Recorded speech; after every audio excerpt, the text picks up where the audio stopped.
Today I'm going to share a regret of a delivery man, or you say a delivery boy. And his regret was, Mami se na baat karti rehni chahiye. I said, is this your regret? Yes. I said, please elaborate. कहते मैं एक delivery boy हूँ या delivery man बोल दो. मैं लोगों को ना शाम के 7 बजे से 10 बजे तक खाना देने जाता हूँ. तो मेरा लास्ट ऑर्डर था, एक बहुत हल्का सा पैकेट था. मैं देने चला गया. मैंने जैसे ही घंटी बजाई तो एक ओल्ड सी आंटी ने दरवाज़ा खोला. उन्होंने कहा, बेटा आ जाओ, इसे ज़रा खोल कर टेबल पे रख दो. तो मैं गया, मैंने खाना निकाल कर टेबल पे रख दिया. कर्ड राइस और पापड़ था. तो कहते, अगर बुरा ना मानो थोड़ी देर बैठ सकते हो क्या? मुझे अकेला खाना आना पसंद नहीं है. तुम्हारी कंपनी के मैं पैसे दूंगी. हाँ, मेरे पास टाइम था तो मैं बैठ गया. तो उन्होंने एक चम्मच अपने मुंह में डाला और कहा, तुम्हें पता है मेरा बेटा जो है ना विदेश में रहता है, हर महीने पैसे भेजता है लेकिन आ नहीं पाता. दूसरा चम्मच खाया.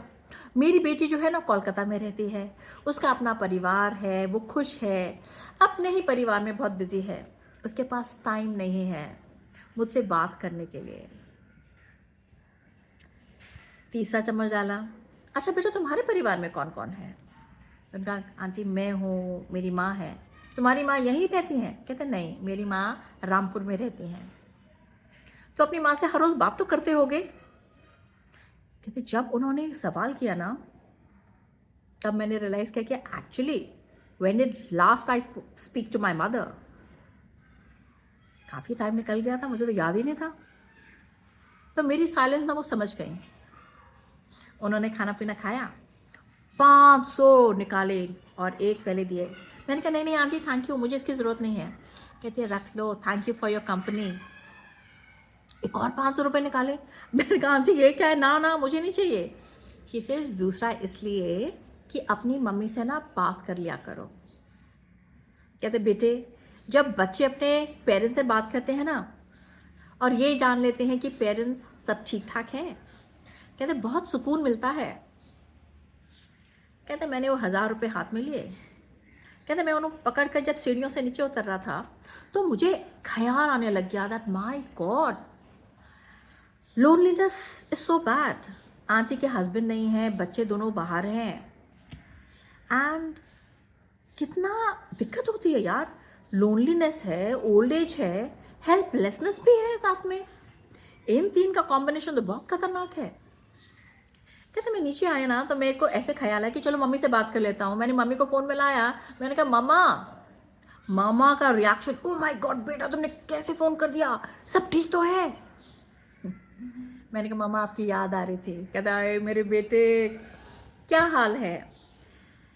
कहते जैसे मेरी मम्मी ने इतने प्यार से बोला ना, मैं रो पड़ा. मैंने कहा मम्मा आई मिस यू. कहते हाय मेरे बेटे, जीते रहो, तुमने मुझे याद तो किया. कहते वो दिन और आज का दिन है, मैं हर रोज़ अपनी मम्मी से बात करता हूँ. एंड वो जो आंटी है ना, क्योंकि उन्होंने मुझे एहसास दिलाया, मैं कभी कभार ऐसे ही कर्ड राइस या कुछ भी लेकर उनके घर पहुँच जाता हूँ और बैठता हूँ और आंटी को बोलता हूँ आंटी आप खाना खाइए, मैं बैठा हूँ यहाँ पर. इतनी दुआएं मिलती हैं, इतना प्यार मिलता है. शायद मुझे लगता है कि मेरी माँ ही सामने बैठी हैं. मैं किसी और के हिस्से का प्यार ना रिसीव कर रहा होता हूँ क्योंकि वो मेरे में बेटा देख रही होती हैं. Well youngsters, you know, I just have this message for all of you that speak to your parents. You know, your parents wish so well for you and they bless you so much. उनसे बात करके उनकी खैरियत जानने के बाद ना खुद को भी इतना पीस मिलता है ना. अपनी अपनी कुछ कुछ बातें भी बोल देते हैं कि मम्मा ये दिक्कत है, वो दिक्कत है. इतने सोल्यूशन मिल जाते हैं और इतनी सलाहें कि मैं क्या बताऊँ. So stay connected to your parents, stay connected to your friends, stay connected to your dear ones.